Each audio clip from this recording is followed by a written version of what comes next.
bagaimana sih penyebab hutang itu yang bisa menyebabkan perisai. Mengapa kita belum kunjung ajaib ya. Mudah-mudahan teman-teman semuanya yang ada di ruangan Zoom dan Google Meet ini adalah orang-orang yang ajaib, sudah mendapatkan bantuan atau pertolongan Allah dalam hal amanahnya ya. Amanahnya apakah sudah ada yang berkurang atau masih utuh dari awal masuk RFFLOP gitu. Tujuan saya masuk RFFLOP adalah lunas amanah Bunda, tapi amanah saya kok masih numpuk ya. Nah, ini kita cek lagi ya. Ayah Ibu, kita cek lagi apa yang menjadi penyebab kita masih memiliki hutang atau memiliki amanah yang belum kunjung juga selesai. Jadi untuk persoalan amanah ini sebenarnya kalau mau dibahas lebih dalam, digali lagi gitu kan, banyak gitu ya, banyak sekali yang ingin saya paparkan. Hanya untuk malam hari ini kita ambil sebagian dulu, kita bertahap. Kalau untuk ilmu LOP prakteknya supaya cepat amanah itu adalah spesialisasinya Bunda Susan gitu. Tapi kita akan membahas di sini bagaimana sih penyebab bahwa amanah-amanah saya, lubang-lubang yang pernah saya gali itu kok tidak kunjung tertutup juga. Jadi hidup saya itu belum menjadi ajaib dan belum berkembang gitu. Nah, ini kita akan bahas di sini mengenai amanah ya. Saya ingin berbicara sebuah cerita gitu. Saya adalah seorang pegawai. Kemudian mungkin beberapa teman-teman di sini ada ya yang sebagian besar adalah pegawai juga gitu ya. Yang namanya pegawai atau karyawan itu pasti ya dengan gaji bulanan jumlahnya itu dibatasi gitu ya. Umpama seorang pegawai ada yang digaji ya PNS itu ada yang golongan 3, golongan 4, golongan 2 gitu kan. Itu gajinya rata-rata PNS itu adalah 2 sampai 5 juta rupiah gitu ya. 2 sampai 5 juta rupiah gajinya seorang PNS.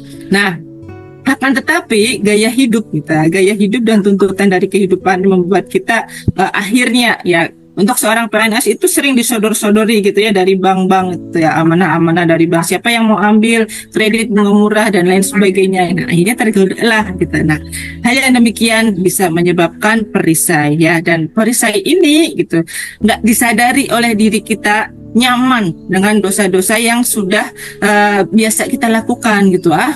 Utang bank ini kan mudah, kita punya gaji yang bisa kita andalkan untuk membayar hutang-hutang di bank tersebut. Tetapi ternyata bukan ending ya, bukan ending menjadi sebuah solusi, tapi malah justru menjadi sebuah persoalan baru. Manakala kita tidak bisa berhenti atau menstop ya yang namanya amanah-amanah yang seringkali kita sadari dan nggak sadari itu adalah sebuah persoalan yang sebenarnya kita udah tahu itu adalah dosa, tapi tetap kita lakukan. Karena apa? Karena kita merasa nyaman ya, merasa nyaman, tetapi sebenarnya ini adalah hal yang tidak Allah sukai gitu ya, tidak Allah sukai. Nah, untuk itu teman-teman semuanya yang dirahmati Allah, ini ada sebuah hadis dari hadis riwayat Ibnu Majah gitu ya.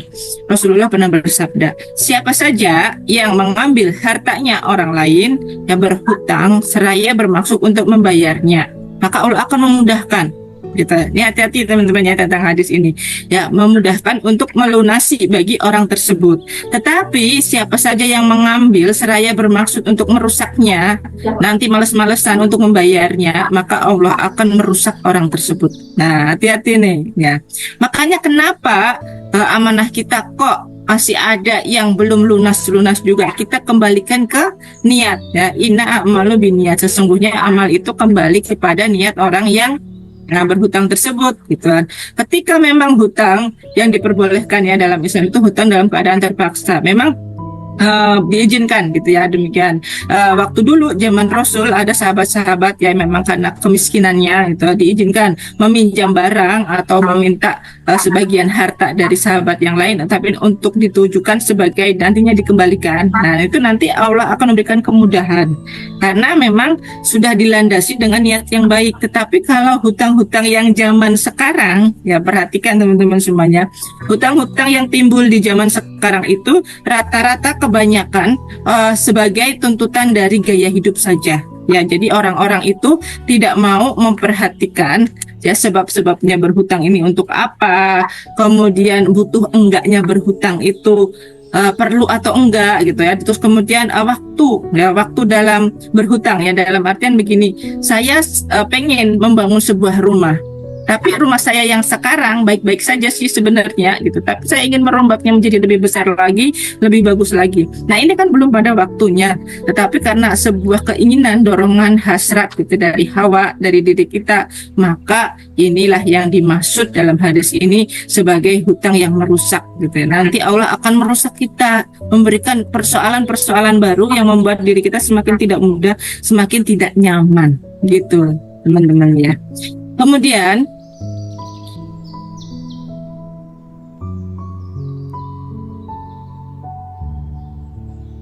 ada hadis lagi ya dari Rasulullah pernah menyampaikan bahwa dalam urusan hutang itu nggak main-main.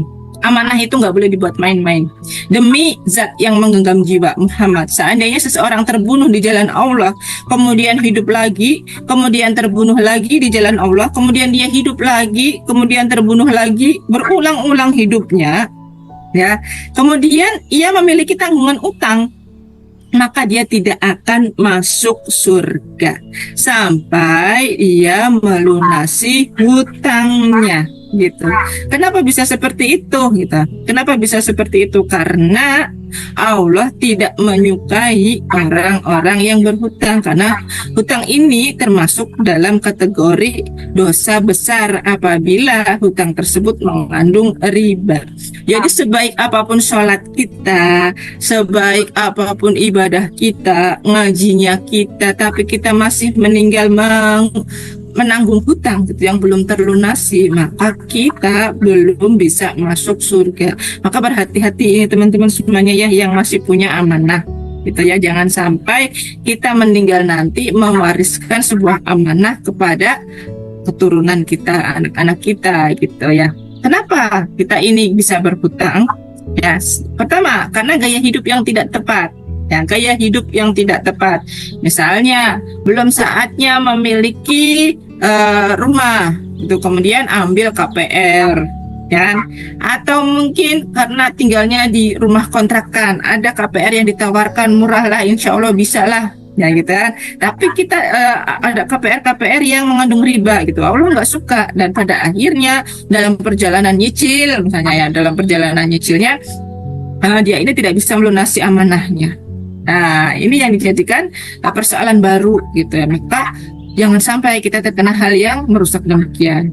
Biasanya orang-orang yang memiliki amanah itu karena dorongan mengikuti hawa nafsu. Contohnya seperti ini, bujukan moral dari orang tuanya. Ya, seorang suami yang terbujuk sama orang tuanya. Gini, misalnya bilang kayak gini. Nak, ya, ibu itu mau mengkuliahkan adikmu, tapi uangnya kurang gitu ya. Bisa kan ibu dibantu untuk biaya kuliah adik gitu ya. Boleh nggak? Tapi si anak itu sedang dalam posisi keuangan atau finansial yang tidak mudah. Bolehkah seorang anak membantu orang tua? Boleh. Tapi kita lihat dulu gitu. Dalam hal membantu orang tua ya, kita merawat terumbu karang, tapi harus ya mengutamakan sisi nilai takwa, takut kepada Allahnya. Jangan buru-buru mengikuti hawa nafsu.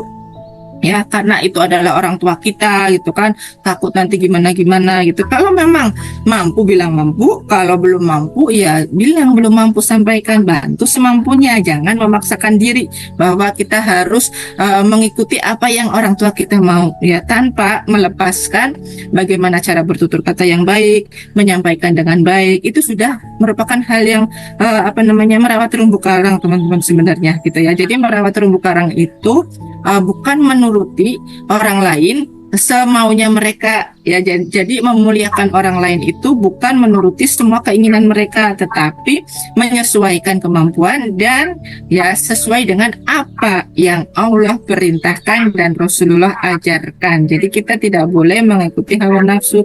Terlebih lagi misalnya bujukan moral dalam berhutang ya, punya om gitu kan, mau dibantu nih omnya karena om ini adalah orang yang banyak hutangnya, tolong dong kamu yang namanya masih clear di bank, saya pinjam nama dulu. Ada nggak yang kayak gitu ya, dibujuk-bujuk gitu, saya pinjam nama kamu dulu, nanti saya yang bayar gitu kan. Ada nggak yang seperti itu? Banyak gitu. Saya mendapatkan curhat itu banyak sekali kan. Saya ini kan nggak pernah punya amanah, tiba-tiba saya disuruh melakukan hutang, tapi iya sih dia saudara saya, gitu. Namanya bujukan moral, gitu ya Bapak Ibu. Bujukan moral inilah yang membuat diri kita kadang-kadang merasa apa namanya, kalau kita ikutin kayaknya kok kita kejeblos sendiri, tapi kalau nggak diikutin kasihan gitu. Nah, inilah bujukan moral. Nah, hati-hati dalam menghadapi bujukan-bujukan yang demikian ya. Jadi kita harus memiliki sifat ketegasan. Kalau bisa ya bilang iya, kalau nggak bisa ya ya udah jangan diturutin. Dan kemudian problem yang berikutnya, orang-orang yang beramanah itu karena mereka adalah generasi sandwich. Apa itu generasi sandwich? Generasi yang memiliki tanggungan. Ya, misalnya memelihara orang tuanya, kemudian masih istilahnya nanggung orang tua iya, kemudian nanggung anak-anaknya iya, tapi masih nanggung saudara-saudara yang lainnya iya. Nah, inilah yang dinamakan dengan generasi sandwich. Ini menjadi sebuah problem dalam kehidupan kita, makanya kenapa masyarakat kita rata-rata masih ya memiliki banyak amanah gitu.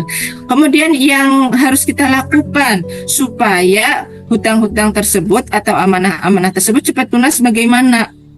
Yang pertama adalah lawan dengan kebiasaan, habit ya. Lawan dengan kebiasaan. Kebiasaannya apalagi Bunda? Yang pertama adalah ikrar dengan ucapan. Ya, ikrar dengan ucapan. Saya janji saya enggak mau beramanah lagi. Ya, seperti itu. Disiplin katanya digunakan. Ya, jangan hanya iya tapi kemudian kalau ada yang nawarin, udah deh ambil dulu sepatu ini gitu. Kita cicil 5 kali sepatunya ambil gitu. Nah, apalagi yang pegawai-pegawai ini ya, Bapak Ibu harus berhati-hati. Yang kedua adalah ikrar dengan perasaan. Perasaannya bagaimana? Kalau udah nggak mau ya udah jangan gitu ya. Jangan mau lagi. Pokoknya saya sudah berbahagia ketika kita sudah berbahagia dengan kehidupan kita sekarang. Seperti tadi yang sudah Bunda Susan lakukan gitu kan. Sudah Bunda Susan paparkan di awal tadi. LOP lah dengan perasaan yang sepenuh jiwa gitu ya.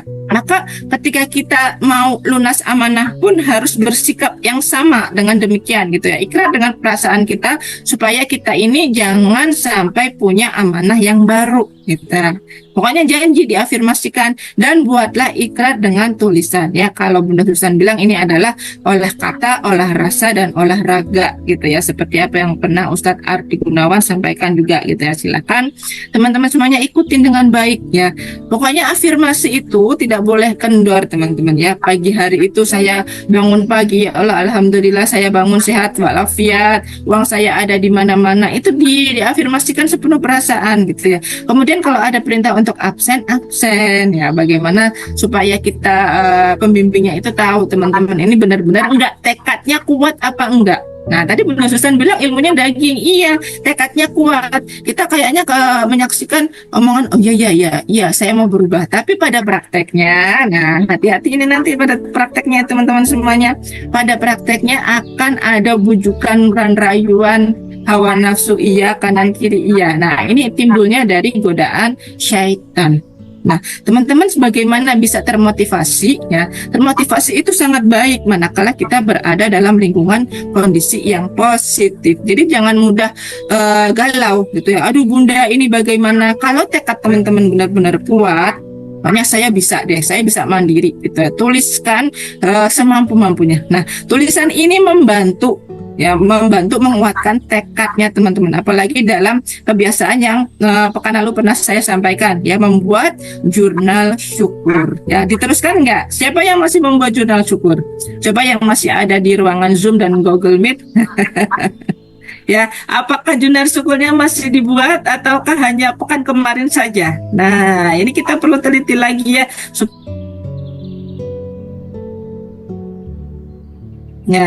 Ya, iya, saya ingin berusaha lebih baik, tapi belum konsisten. Nah, seperti itu.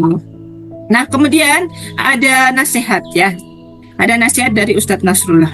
Apa yang dimaksud dengan berhutang? Ustadz Nasrullah itu bilang, hutang itu kejahatan agama. Masya Allah, gitu. Sampai bilang seperti itu ya. Karena beliau ini dinasehati oleh gurunya. Ya, gurunya adalah Kiai Mufasir dari Ciomas, Banten. Ya, karena ada banyak potensi dosa yang muncul dari hutang. Yang pertama adalah potensi riba. Ya, potensi riba jelas ada. Hutang model-model zaman sekarang beda dengan hutang yang zaman dulu ya. Apalagi sekarang ada pinjol gitu ya. Ya mudah-mudahan dengan pemerintahan yang baru segera diberantas gitu ya pinjol. Ya judi online gitu ya. Judi online sampai melibatkan ya karyawan tata pemerintahan karena tergiur apa? Uang dengan cepat. Pengennya dapat kekayaan dengan cepat, akhirnya tabrak melanggar aturan Allah ke sana ke sini ya. Kemudian potensi apa? Bohong. Pasti orang yang berhutang itu ingkar. Kebanyakan ingkar janji ya, bohong, memanipulasi gitu. Saya bilang data saya kadang-kadang ya kalau mau mengajukan hutang nih pinjam nama dulu sama orang lain, nah, kan bohong juga kan. Nah, seperti itu yang dinamakan dengan manipulasi. Yang ketiga apa? Potensi ingkar janji. Nah, ingkar janji, pengennya sih setiap bulan dibayar. Kadang-kadang jatuh tempo belum bisa bayar amanahnya, ya kan? Nah, yang demikian itu dinamakan ingkar janji. Setelah itu apa? Jadi ada potensi kedengkian. Nah, kenapa kalau ditagih nggak mau bayar, akhirnya kan yang punya uang itu akhirnya menjadi marah-marah. Ya, hubungannya jadi tidak harmonis lagi. Ya, nah inilah yang disebut dengan potensi-potensi perisai yang berlapis-lapis dengan berhutang ini. Terus kemudian apalagi ada potensi gurur. Gurur itu apa? Gurur adalah panjang angan-angan. Berhayal kalau udah saya dapat amanah 100 juta udah dicairin sama bank, habis ini saya begini padahal belum penting-penting amat. Nah, ini yang dinamakan panjang angan-angan. Lalu kalau udah kayak gitu apa? Tambah lagi jadi hilang akal. Hilang akal. Oh, maksudnya gimana, jadi orang gila gitu. Saya nggak bisa bayar amanah Bunda gitu. Aduh, besok saya mau ditagih, aduh saya nanti gimana. Nah gitu kan, jadi akhirnya kayak orang stres gitu. Stresnya luar biasa kalau dikejar-kejar amanah, apalagi udah jatuh tempo semua. Benar nggak teman-teman? Ya, siapa yang udah pernah merasakan seperti itu? Nah, kemudian apa? Jadi tidak bisa tidur, nggak sehat gitu. Mikirinnya apa? Mikirin hutang gitu kan. Hidupnya nggak berkembang, jadinya akhirnya menjadi orang yang putus asa. Inilah akibat-akibat yang ditimbulkan oleh hutang. Makanya Ustaz Nasrullah bilang hutang itu adalah kejahatan agama karena potensi perisai rezekinya berlapis-lapis gitu. Dan Allah tidak akan menerima ya sholatnya orang yang masih punya amanah gitu ya. Misalnya orangnya itu meninggal dunia, sebaik apapun sholatnya, kalau amanahnya di dunia tidak diselesaikan, maka orang tersebut tidak bisa masuk surga. Jadi berhati-hati ya teman-teman, berhati-hati banget. Yang namanya hutang itulah bagaimana kalau sudah terlanjur. Nah, terlanjur nanti ada tipsnya gitu. Salah satu unsur dari kebahagiaan ya adalah lepas dari hutang atau amanah. Sebab hutang itu adalah ya menggigit dan menghisap otak Anda, dihisap tuh. Kebahagiaannya itu dihisap. Ya, jadi Anda ya yang ingin lunas amanah, maka harus bagaimana gitu. Dengan bisa melunasi amanah, kita akan hidup bahagia, damai, masa depannya cerah, hubungannya harmonis, ya anak dapat kasih sayang lagi, dicintai pasangan lagi. Ini kalau kita bebas hutang. Jadi manusia itu bisa lebih normal, pikirannya lebih jernih kalau kita tidak punya hutang. Jadi orang-orang yang kaya itu belum tentu orang-orang yang tidak punya hutang, tetapi mereka adalah orang-orang yang mungkin bisa fokus menata masa depan. Ya, orang-orang yang fokus menata masa depan itu orang-orang yang tidak mau berhutang lagi. Nah, kalau kita tidak berhutang lagi, yang namanya pegawai juga pasti senang dong, karena gaji bulanannya juga tidak cepat habis. Nah, pikir kesehatannya bisa membaik, tidurnya nyenyak ya, bebas beribadah lebih khusyuk, nggak memikirkan hutang lagi, ya dapat memilih guru yang tepat. Ya, mendapatkan memilih guru yang tepat bagaimana maksudnya Bunda? Ya iya, kita mau belajar sama siapa aja kan bebas itu kan, dengan memuliakan gurunya, bawain oleh-oleh buat gurunya kayak gitu. Nah, ini ada 6 tips bebas amanah ya dengan hikmah. Caranya bagaimana? 6 hikmah ini. Hikmah itu adalah hurufnya ya, HIKMAH ya. H itu tipsnya. Yang pertama adalah kalau mau lunas amanah, hitung dulu semua total amanah kita sekarang ada berapa. Ya, hitung dulu semuanya. hitung hutangnya di jumlah. Ya, dari utang di Mang Sayur, misalnya kemarin utang 10.000 belum lunas, utang di tokonya Bunda Susan 100.000, utang lagi di Bank A, Bank B, Bank C, Bank Miun, silahkan ditulis semuanya. Ya, hutang itu harus dicatat ya teman-teman. Hari ini sudah bayar berapa itu harus dicatat. Tidak boleh kita ingin melunasi hutang tapi kita hanya awang-awang aja. Kayaknya saya pernah udah bayar kamu deh. Kenapa ditagih lagi? Tidak boleh. Harus ada pencatatannya yang benar. Jangan hanya di awang-awang aja gitu. Masa sih kapan dia bayarnya? Antara yang berhutang dan yang memberikan piutang itu harus punya sama-sama pencatatan keuangan yang baik atas hutang-hutang tersebut. Hitung dengan baik. Kemudian saya harus bagaimana lagi gitu. Setelah dihitung, nanti kita utamakan melunasi amanah yang kecil-kecil dulu. Kalau yang sudah ada uangnya. Kemudian yang punya utang itu harus ikhlas melepas. Ya, ingat, saya pernah bilang ikhlas adalah perkara memberi dan ridho adalah perkara menerima. Jadi kalau kita udah punya uang tuh, ada rezeki, jangan pelit buat bayar hutang. Ya, dahulukan bayar hutang karena kita nggak tahu umur sampai kapan gitu ya. Udah dibayar dulu hutangnya, dilepas uang kita.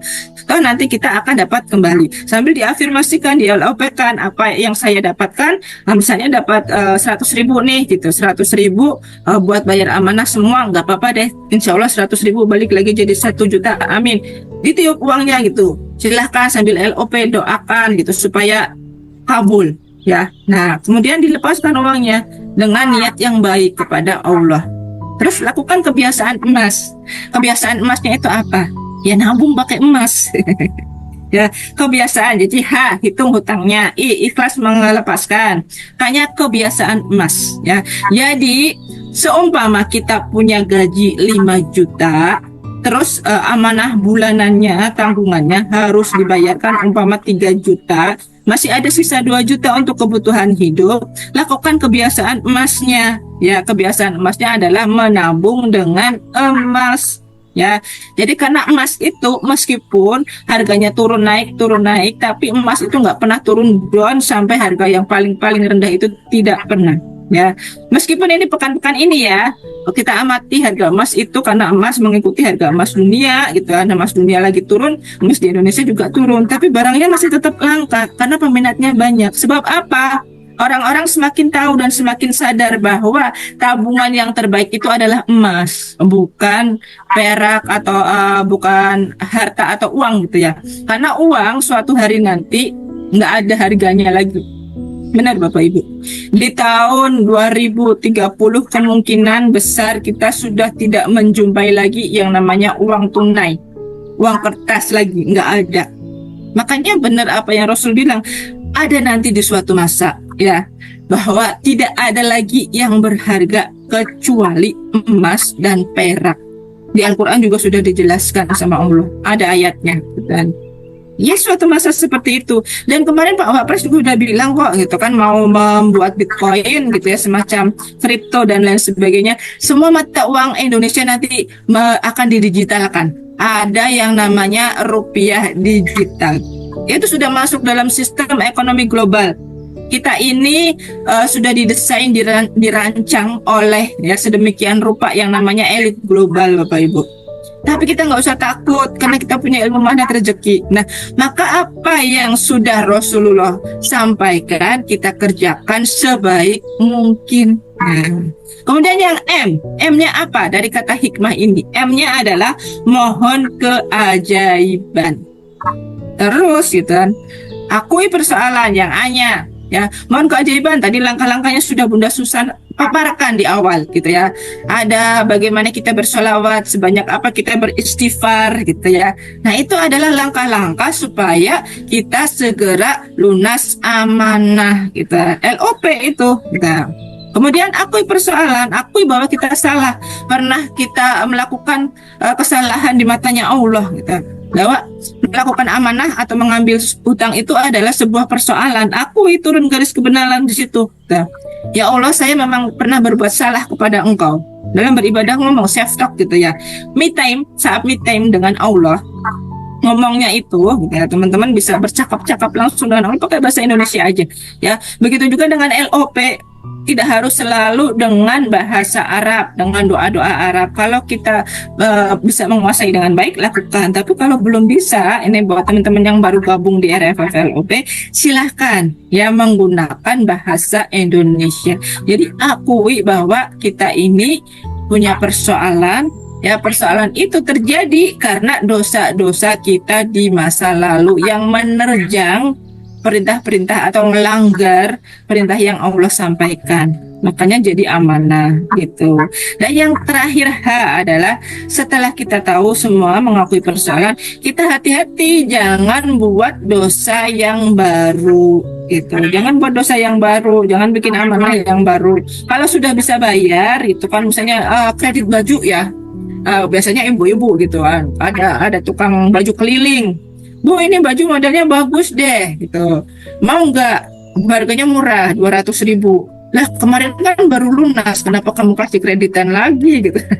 Kadang-kadang ibu-ibu seperti itu tuh di desa-desa, di kampung-kampung gitu ya. Jangan mau ya, jangan sampai terlibat dosa lagi. Mending kalau belum ada uangnya nggak usah beli. Kalau ada uangnya beli, nanti meskipun bajunya hanya bisa kebeli setahun sekali pas lebaran nggak apa-apa gitu. Jangan gengsi. Yang penting kita masih punya baju yang lain yang bisa kita pakai kayak gitu. Karena hutang biasanya terjadi karena ya kita mengikuti gengsi atau kebiasaan-kebiasaan tadi ya, hawa nafsu, dorongan, bujukan moral dan lain sebagainya. Nah, kemudian sadari kita harus lunas amanah pakai ilmu magnet rezeki. Langkah-langkahnya nih ya, jurus-jurusnya silahkan bisa disimak baik-baik. Langkah lunas amanah pakai ilmu magnet rezeki. Yang pertama, perisai rezeki. Nah, perisai rezeki itu apa? Menyadari kesalahan yang pernah kita buat adalah sebuah dosa, lalu istighfari dan jadikan kebiasaan atau habit sehari-hari. Tadi Bunda Susan ajarkan istighfar berapa? 300 kali boleh, ya 500 kali boleh, 1000 kali lebih bagus lagi. Ya, karena Nabi saja mau istighfar 70 kali sehari. Ya Rasulullah, kita manusia biasa, nggak ada jaminan masuk surga. Maka perbanyaklah istighfar gitu ya. Setiap habis sholat lakukan istighfar, di jalan istighfar lagi gitu ya. Kemudian jalankan disiplin kata. Disiplin kata itu penting ya. Disiplin kata itu bukan sekedar kita tahu jenis-jenis kamus kata-kata positif saja, tapi ngomongnya juga harus bisa gitu kan. Sebenarnya tidak ada hutang dalam MR, yang ada adalah amanah gitu ya. Maka ketika kita memiliki amanah atau kepercayaan dengan orang lain, jagalah itu. Dengan cara apa? Berusaha untuk melunasi amanah tersebut. Dengan apa lagi Bunda? Kata afirmasi self talk, bahagia setiap pagi tuh. Pokoknya rasakan, benar-benar dirasakan bahwa kita ini akan terbebas dari hutang. Rasakan sebahagia-bahagianya. Latihan. Kalau Bapak Ibu bilang, Bunda kok susah, saya nggak bisa gitu. Saya belum bisa seperti itu. Kalau belum bisa, mau melatih dirinya kapan lagi? Kalau kita tidak mau memaksakan diri gitu. Kita harus bisa. Caranya bagaimana? Pelan-pelan berlatih ngomong sendiri. Gimana Bunda? Depan kaca. Bapak Ibu punya kaca kan, punya cermin kan gitu, sambil ngomong sendiri gitu. Hai gitu, Bapak Edi, saya Edi, halo gitu. Gitu ya, supaya kita bahagia gitu. Hari ini kamu ganteng sekali, hari ini kamu cantik sekali, kamu akan menerima rezeki yang berlimpah dari Allah. Nah, itu Bapak Ibu kita sambil berlatih afirmasi ngomong sendiri gitu. Kalau malu diketahui oleh orang lain, saya rasa kalau pagi-pagi hari ya keluarganya mesti pada tidur gitu kan. Bangun tidur self talknya, itu cara yang paling efektif ya. Kemudian jaga terumbu karang. Ya, memuliakan dan membahagiakan orang lain, tapi jangan menuruti semua kehendak mereka. Itu bukan memuliakan namanya ya. Jadi misalnya Bapak pinjam uang dulu deh gitu, nanti Bapak itu ya ngembaliinnya 2 bulan lagi. Tapi kan Pak ini uang kantor Pak, nanti kalau kantor butuh gimana? Nah di situ ada potensi manipulasi dan lain sebagainya. Jangan, itu bukan merawat terumbu karang namanya, tetapi membuat perisai yang baru. Jadi hati-hati, memuliakan dan membahagiakan orang lain bisa dengan doa ya. saya muliakan Bunda Susan, saya muliakan Bunda Dia, saya muliakan Bunda Dewi, saya muliakan Bunda Diana. Doakan ya. Jadikan mereka ya Allah mulia, bahagia, sehat terus. Ya, jadi di ruang privat area FFLOP di grup WA sudah ada 100 berapa belas orang. Doakan satu-satu tiap hari gitu kan. Sebut namanya boleh, kalau nggak kenal ya Allah itu. Semoga ya yang ada di grup privat area FFLOP tidak hanya seminggu sekali ya yang Bunda Susan bilang, tapi setiap hari doakan mereka, muliakan terus, doakan terus supaya apa? Ada kickbacknya buat kita ya, kickbacknya buat kita agar nilai positifnya itu kembali lagi buat kita ya. Jadi jangan malu, lalu lakukan garpu tala, lakukan LOP, perbaiki mindset, terus saja lakukan itu, terus lakukan itu. Kalau ada futurnya balik lagi ke sana. Kemudian ada lagi yang namanya manusia kan, keistiqomahan itu senantiasa naik turun naik turun naik turun.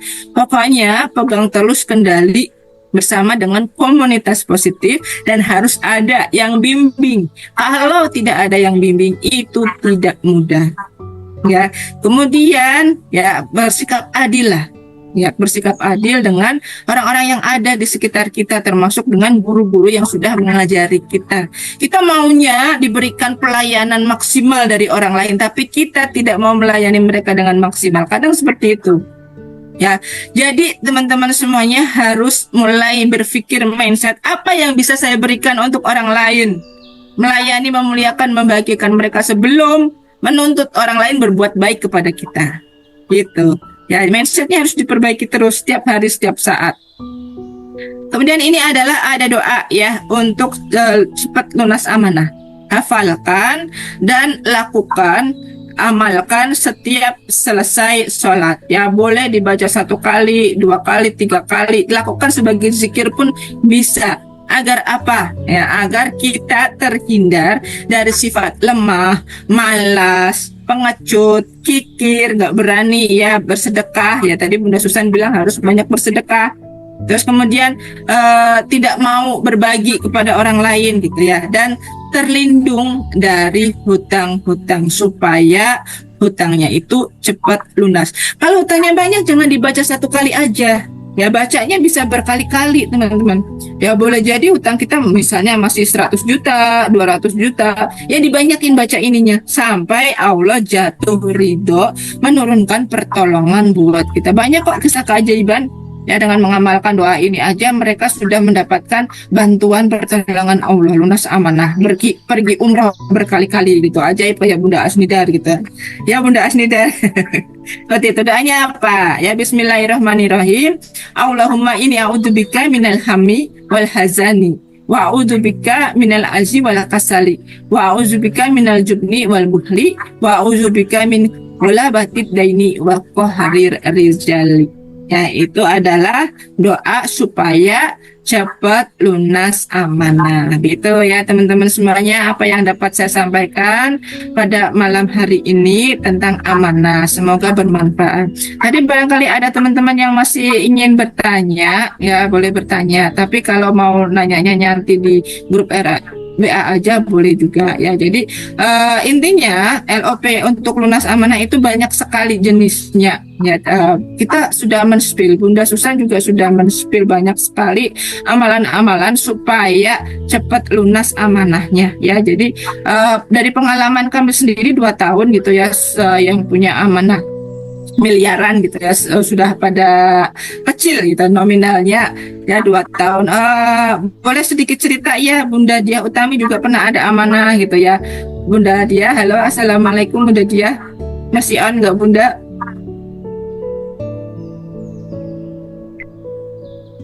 Kurang ya, belum on lagi ini Bunda Dia nya ya, nggak apa. Oke, silakan teman-teman. Tadi saya melihat ada yang mau nanya, ada yang mengangkat tangan. Bunda Yanti ya. Bunda Yanti masih ada di sini, di ruangan ini? Masih.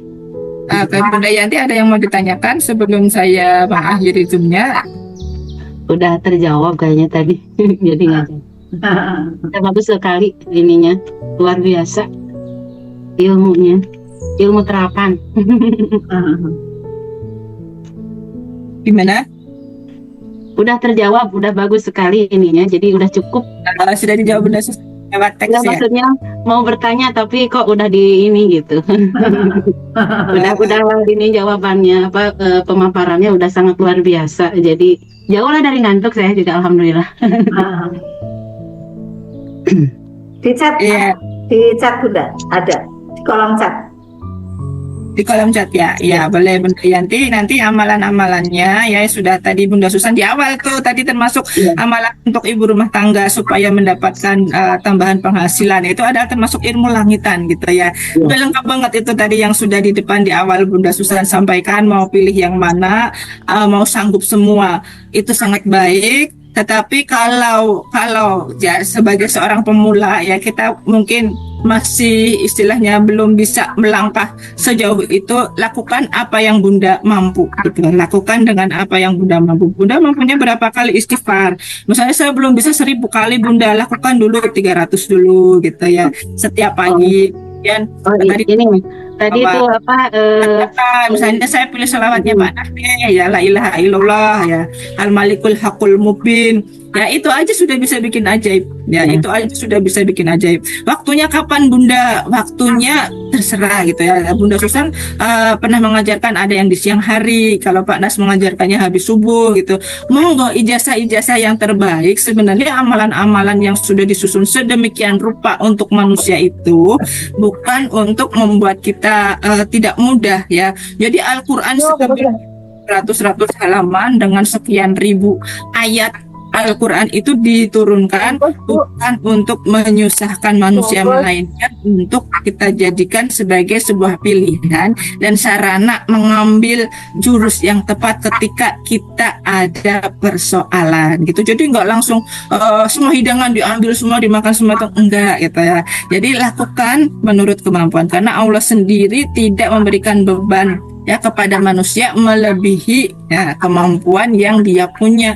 Manusia itu memiliki keterbatasan gitu ya. Jadi kalau baru mampunya misalnya zikirnya saya baru mampu 100 salawat 100 istighfar 100, yang penting konsisten dulu ya. Konsisten itulah yang tidak mudah.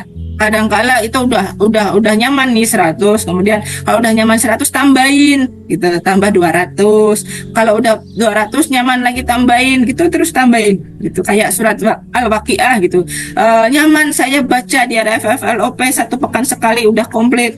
Ya kalau bisa ditambahin di rumah tambahin gitu. Jangan istilahnya kalau udah di RFF kan udah komplit ya, jadi saya udah nggak usah baca Al-Waqiah lagi dia di rumah. Boleh, tapi boleh-boleh aja, tapi ingat-ingat impiannya gitu kan. Kita maunya banyak, kita mau ini itu, tapi ibadahnya entar dulu. Nah ini yang menjadi ketidakmudahan. Jadi perisai rezeki yang baru. Jangan kita minta ini itu sama Allah, tapi ya ini entar dulu deh. Itu kan spesialisasinya Bunda Susan gitu. Jadi jangan terlalu bergantung kepada makhluk gitu ya. Umpamanya kayak gini. Tiba-tiba kita mengalami sebuah kegelisahan hati gitu ya. Kemudian mau nanya Bunda Susan, Bunda nggak jawab ya, ini amalannya apa kalau ketemu persoalan seperti ini? Bunda Susan jawabnya kok lama. Lari ke Bunda Vita, dibanding-bandingin jawabannya, nanti lari ke yang lain. Kadang ada yang seperti itu ya. Jadi jangan ya, kalau sudah dikasih tahu ya, ibaratnya kayak gini, Bunda Susan udah ngasih tahu, udah ini loh amalannya, ini loh makan nasi, terus nanti kalau makan siangnya ya kamu pakainya sayur asem, terus kasih sambal sedikit ya, karena kita memang punyanya lauk ini dimakan dulu, disyukuri seadanya. Tapi kitanya yang namanya manusia sudah jadi tabiat dari manusia itu udah dikasih makanan gitu. Wah saya pengennya itu ayam goreng aja deh. Nanti ke rumah Bunda Pita siapa tahu dia punya ayam goreng, lari ke sana. Padahal di rumahnya sendiri udah disiapin lauk. Nah kayak gitu, ibaratnya kayak gitu ya. Jadi pindah ke sana, pindah ke sini. Nah tidak konsisten inilah yang menentukan sebuah hasil ya. Tidak konsisten bisa menentukan sebuah hasil ajaib atau tidak ajaibnya teman-teman. Tadi Bunda Susan udah bilang amalan langitannya ibu rumah tangguh gitu lah, supaya mendapatkan penghasilan dari rumah saja itu seperti ini, LOP-nya begini, caranya begini, ikutin gitu. Sudah ikutin aja dulu, dipraktek dipraktekkan dulu, diistiqomahkan dulu gitu kan. Wah, saya maunya bimbingan yang powerful. Lah, powerful kayak apa? Bunda Susan udah powerful banget tadi bacanya juga sampai katanya kurang powerful Bunda. Ada yang bilang gitu ya. Ini sesuai kapasitasnya ya, makan itu sedikit-sedikit dulu gitu. Jangan maunya keajaibannya gede gitu ya. Udah tahu perisainya masih numpuk, tapi melakukan amalannya sesedikit mungkin. Ya nggak bisa gitu ya. Jangan ya. Harus seperti itu. Nah, ibaratnya gitu, teman-teman. Jadi kalau mau lunas hutangnya itu ya, yang pertama adalah kuncinya tekad yang kuat. Ya, inna amalu binniyat. Tadi Bunda Susan juga bilang niatnya, dikunci dulu niatnya. Saya mau apa nih? Ya, kemudian LOP-nya boleh nggak Bun? Kita memiliki LOP yang banyak boleh, tapi terapkan skala prioritasnya. Yang pengen membuat hati kita tenang apa dulu? Lunas amanah dulu, taruh atas. Ya, kemudian kalau ingin membuat hati kita tenang, persoalan rumah tangga dulu taruh atas gitu. Nah, seperti itu gitu. Bikin skala prioritas yang mana yang mau kita perbaiki. Jadi jangan ngambiar gitu ya. Kalau orang Jawa bilang ambiar LOP-nya tuh kesana kemari tidak fokus gitu. Kita harus fokus dulu apa yang kita inginkan, lalu lakukan konsisten dengan sungguh-sungguh, terapkan jurus mana rezekinya, memuliakan, membahagiakan, buka perisai dan lain sebagainya. Ya, seperti itu. Nah, langkah-langkah dunianya tadi apa? Menyimpan emas, kemudian rajin silaturahmi, kemudian belajar ilmu marketing dunia ya. Tapi dari pengalaman kami gitu ya, dari hampir semua CTMR rata-rata gitu ya, dengan mengamalkan ilmu MR aja itu udah lengkap. Ya, jadi perpaduannya antara ilmu langit dengan ilmu bumi itu kalau Pak Nas bilang 90% 10%. 90% ilmu ikhtiar langitan, yang 10% dunia gitu. Tanpa kita harus belajar yang namanya FOMO marketing atau yang namanya personal branding, ya ikut-ikut pembelajaran yang orang-orang luar biasa bagaimana mengaktifkan Telegram atau mengaktifkan TikTok affiliate dan lain sebagainya seperti itu ya. Misalnya seperti itu ya, itu 10% aja gitu, 10% aja. Yang 90% adalah ikhtiar langitan. Diperbaiki hubungan ke Allahnya. Kan yang namanya keajaiban itu. Ya, jadi bukan keajaiban kita harus kerja keras dengan mengejar ilmu-ilmunya manusia, ya ilmu mempelajari Canva, ilmu mempelajari boleh gitu. Sangat-sangat kita sarankan sekali, tapi perhatikan dulu ya kualitas dari spiritual kita. Ya, value kita itu akan meningkat manakala kita mau meningkatkan nilai kualitas spiritual kita menjadi lebih baik. Mentalitas itu dulu harus kita perbaiki. Jadi yang dapat kita bicarakan untuk awalan bagaimana. Tapi Bunda Yuni Setiana minta diulang lagi bagaimana cara nagih hutang. Nanti episode berikutnya ya Bunda Susan. Ada. Barangkali mau ada tambahan dari Bunda Susan mungkin dan sekaligus closing atau saya mohon maaf yang sebelumnya. Ada kata yang kurang, monggo silahkan Bunda Susan. Waktu dan tempat saya kembalikan lagi kepada Bunda Susan. Oh iya. Terima kasih. Ada yang ini ya, mikrofonnya lepas ya, Bunda Dia, mohon izinnya. Bunda Dia is talking. Dia Utami. Ya sudah ya. Bunda Yanti, Parjia, Patsuria. Ada yang mau ditanyakan lagi? Silakan. Ya, ini tadi yang diingatkan oleh Bunda Vita untuk merilis apa yang untuk mensyukuri itu yang pelajaran minggu kemarin. Emang benar, saya mengerjakannya hari 2 hari setelah pelajaran, jadi lupa ke sini, nggak diingatkan lagi. Aduh, belum terbiasa mungkin ya. Oke, ya menanggapi belum konsistennya, kalau misalnya banyak kegiatan ya Bunda Yanti, kalau saya misalnya nggak bisa nulis berarti dibaca gitu, dibaca sambil diingat, sambil wirid kan ya, sallallahu ala Muhammad, sallallahu ala Muhammad, terima kasih ya Allah, terima kasih ya Allah, sallallahu ala Muhammad, seperti itu. Nah, sambil kita berterima kasih, nanti setelah itu sallallahu ala Muhammadnya kita LOP gitu. Nanti cepat sekali bahagianya tuh, rasanya tuh kayak udah dapet. Nah, LOP yang direalisasi oleh Allah itu sebenarnya karena kita merasa itu sudah ada, jadi udah nggak ngarep lagi, tapi bersyukur gitu Bapak Ibu. Ya, Bunda Yanti, ya. Jadi misalnya kok nggak sempat menulis gitu, karena sibuk mungkin ya Bunda ya. Nah, bisa dengan di dalamnya zikir itu gitu ya, atau di dalam wirid kita ya setelah sholat itu sertakan ada rasa syukur. Syukur apa saja? Misalnya saya absen nih, toko Raffi, toko Chandra Toys, toko online gitu. Jadi saya absen. Nanti keluarga, suami, anak gitu kan, cucu, teman gitu kan, saya absen gitu. Satu-satu, terima kasih ya Allah, saya ketemu dengan ini, terima kasih ya Allah. Shallallahu alaihi Muhammad. Bunda ada minta mic-nya dibuka di Google Meet. Di mana di Google Meet ya? Terima kasih, mohon maaf, sayang asiknya. Ya, jadi Bunda Yanti kalau misalnya sibuk gitu Bunda kita ya, mohon izinnya karena banyak kegiatan pada saat jurnal syukurnya itu bisa di dalamnya zikir itu. Di dalam zikir gitu ya. Misalnya zikirnya Hakul Mubin, kemudian di dalamnya ada rasa syukur di dalam diungkapkan gitu ya. Ada rasa bahagianya. Nah, pada saat seperti itu nanti Bunda mudah sekali mewujudkan ada rasa bahagia tanpa syarat di saat-saat berikutnya. Nah, itulah vibrasi yang akan dikembalikan oleh Allah melalui alam semesta. Keren sekali nih Bapak Ibu. Ya, jadi sebenarnya nih Bapak Ibu ya, alam semesta itu tidak menangkap kata-kata kita. Karena apa, kata-kata kita kekuatannya disadarnya itu kan 10% ya, 12%. Tetapi rasa kita itu kan sampai 88%. Nah, alam semesta itu akan menangkap vibrasi rasa kita. Kalau misalnya rasa kita, Bapak Ibu kan gini ya, misalnya punya amanah ya, punya amanah. Kemudian zikirnya seperti ini. Shallallahu ala Muhammad ya, amanahku kapan ya bisa lunas. Shallallahu ala Muhammad ya, jatuh tempo gitu. Yang ketarik apa Bapak Ibu? Yang ketarik tetap Bapak Ibu tuh galau, tidak tersolusikan.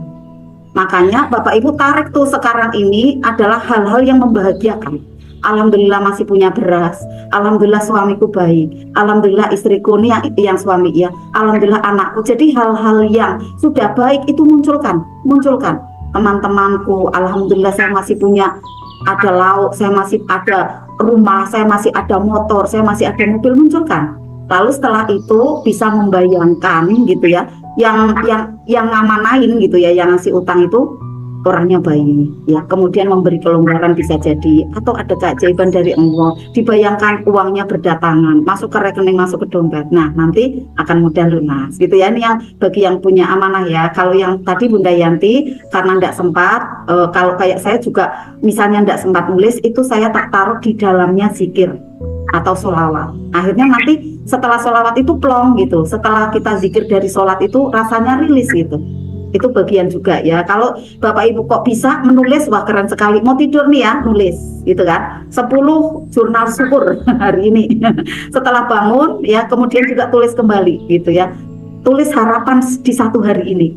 Nanti akhirnya mudah sekali ajaib gitu ya, yang Bunda Yanti ya. Alhamdulillah bisa terjawab ya, mudah-mudahan ya bisa terakomodir ya untuk ininya tadi statementnya ya. Tapi kalau bisa dilanjut monggo Bunda gitu ya, dituliskan kembali, bagus sesuai saran Bunda kita kemarin materinya ya. Kemudian Bunda Yuni, kalau untuk nagih amanah gimana Bunda? Saya sudah menyampaikan cara powerful menagih amanah, menagih utang gitu ya, menagih piutang kita, menagih tagihan-tagihan kita, uang-uang kita yang ada di orang lain, tentunya dengan cara langitan. 90%-nya, nanti 10%-nya itu diketok pintunya. Assalamualaikum, ini pakai ketok pintu atau pakai WA gitu ya. Nah, dengan cara itu alhamdulillah hampir 95% piutang saya berhasil. Alhamdulillah. Dan habit terbayarnya dengan tepat sampai sekarang itu terjalin.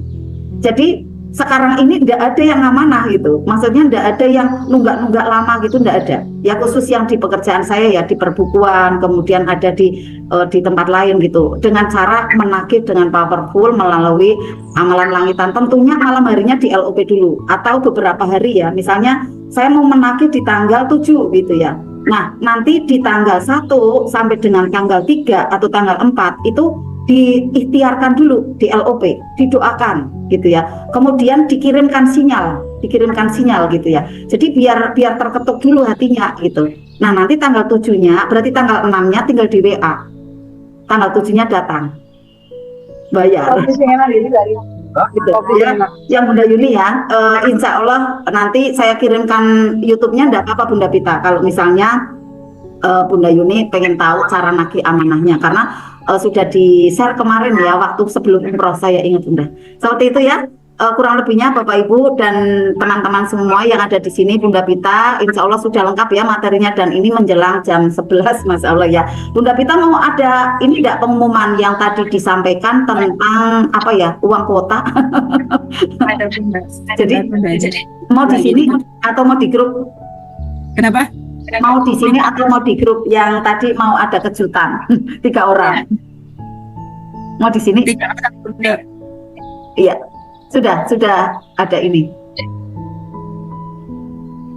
Oh, sip, ya. Dapat pulsa ya teman-teman. Insya Allah pulsanya senilai 50.000 per orang. Bagi-bagi pulsa. Ya. Lumayan kalau dijadiin kuota bisa buat 1 bulan. Saya mulai ya. Oke. Ini yang masih aktif terpantau kamera tadi. Bunda Surati. Ya, yang pertama Bunda Surati. Selamat Bunda Surati. Bunda Dina mohon dicatat ya Bunda Dina ya. Ya. Jadi Bunda Surati, saya hapus dulu Bunda Suratinya mana tadi? Gimana? Oke, yang kedua. Ibu mulai barokah dia di pondok loh. Dan di pondok masak bagaimana? Bunda Iren. Selamat Bunda Iren. Dong.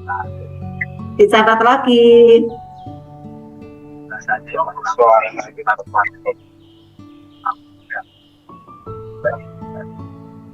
Anu, Masya nggak tahu. Allah. Tepuk tangan Bunda Yanti.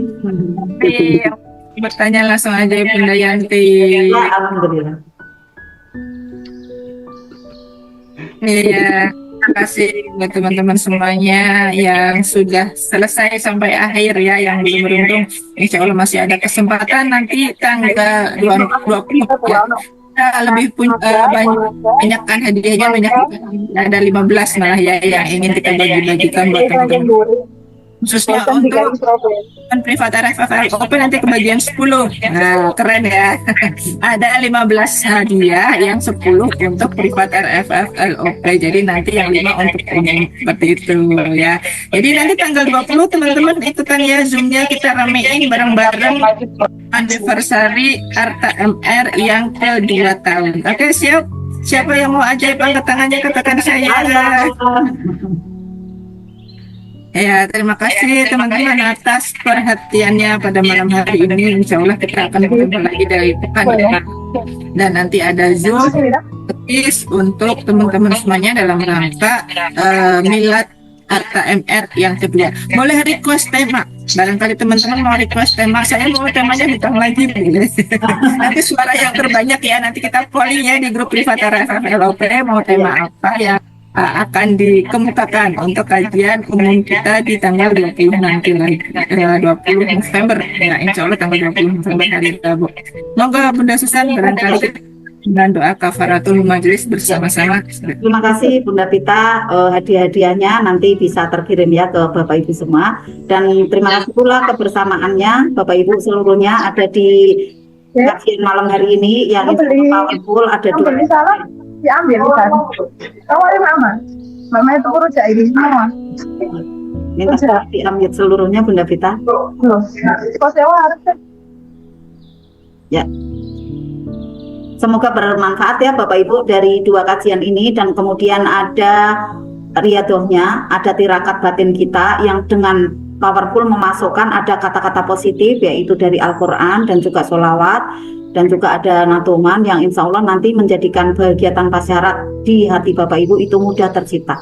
Dan kemudian misalnya tadi saya sampaikan ada amalan-amalan langitannya dan lain-lain. Kemudian sebelumnya juga ada amalan-amalan yang lainnya juga. Sebenarnya Bapak Ibu amalan-amalan yang diberikan gitu ya oleh guru-guru kita ya, bahkan juga dari Rasulullah itu bisa membacakan ini, bisa merutinkan ini dan lain-lain, itu adalah bukan memberatkan diri kita, bukan untuk memberatkan diri kita, justru untuk meleverage ya, justru untuk meringankan dari beban-beban kehidupan kita kalau kita mau melaksanakannya dengan hati ya, karena menciptakan ada vibrasi yang positif, ada rasa yang bahagia, bahagianya tanpa bersyarat ya, bahwa saya harus mempunyai ini lalu saya baru bahagia, bukan, tetapi bahagianya karena Allah. Nah, itulah yang lebih melanggeng Bapak Ibu ya, yang lebih bisa terasa dan seterusnya bisa kita rasakan. Maka jaga amalan-amalan kita ya Bapak Ibu ya, terutama juga di privat RFF LUP kita rutinkan ada membaca Al-Fatihah, Al-Waqiah dan bacaan-bacaan yang lainnya. Insya Allah itu menjadikan bekal terbaik kita,